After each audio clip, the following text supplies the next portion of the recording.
Hello everyone, this is Zohair Ahmed explaining to you how to install the Ahuga and the Legal both horns in a toggle switchable manner in a car or on a bike if you have permittable space on your bike.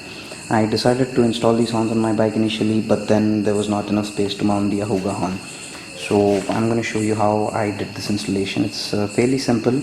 There is a switch right here.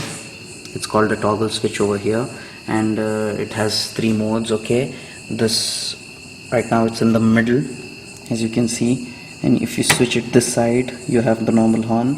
Again, this side, none of the horn sound. If you do it this side, we have the Ahuga horn. So this horn just makes the circuit switchable, but the horns are triggered by the main the steering button, the stock steering button inside. So that doesn't change. Initially I had planned to put the switch around here inside. This could have been a much neater layout, but then I had trouble finding how to run the wires from the engine bay to the dashboard so that I could fix it. So I need some help from the local electrician. I'm gonna get it tomorrow or day after, and I'm gonna perfect this design. The switches will be moved inside very soon. So here's how the connections are. First, I'll show you what you need. You will need a cutting plier, okay, and you have a screwdriver. It's a two-way screwdriver which I use. It's star on one side and it's a flat pin on the other. Then you need this 10 gauge wire. I took around 10 meters of it. And you need this black tape. This is used for wiring, for taping heavy wiring. And you will also need a few spanners, okay. The most common spanner used for this is the number 10 spanner, which right now I don't know where I kept it. So you need a size 10 and a size 11, and preferably 12 and 13 also for this. So here's how the connections have been made. You take the positive terminal of the battery and you run a live wire from the positive terminal of the battery to the relay, which is hidden around here. I taped it and I've hidden it neatly inside. The positive wire is fused with a 15 ampere relay. You can also use a 20 ampere you can also use a 20 ampere fuse. Okay, so the fused live wire goes to terminal 30 of the relay. Then we have the stock horn wires, which are hidden somewhere over there, which are usually supposed to go to the stock horn. Those wires I have made junctions and I've extended these wires over here. I've used 10 gauge wire all over. I've extended those two wires which are taped here. As you can see, these two exclusive wires. These go to terminals 85 and 86 of the relay. And the 87 of the relay, which is the output wire, it goes to the middle terminal of the switch. Okay, now this switch has three terminals.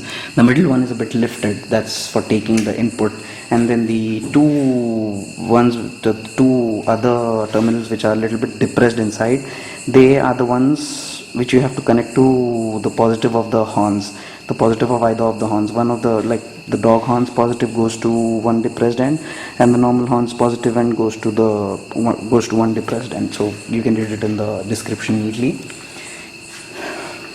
So we have to run two wires from the negative of the battery, okay, and one wire goes to the dog horns terminal, one terminal.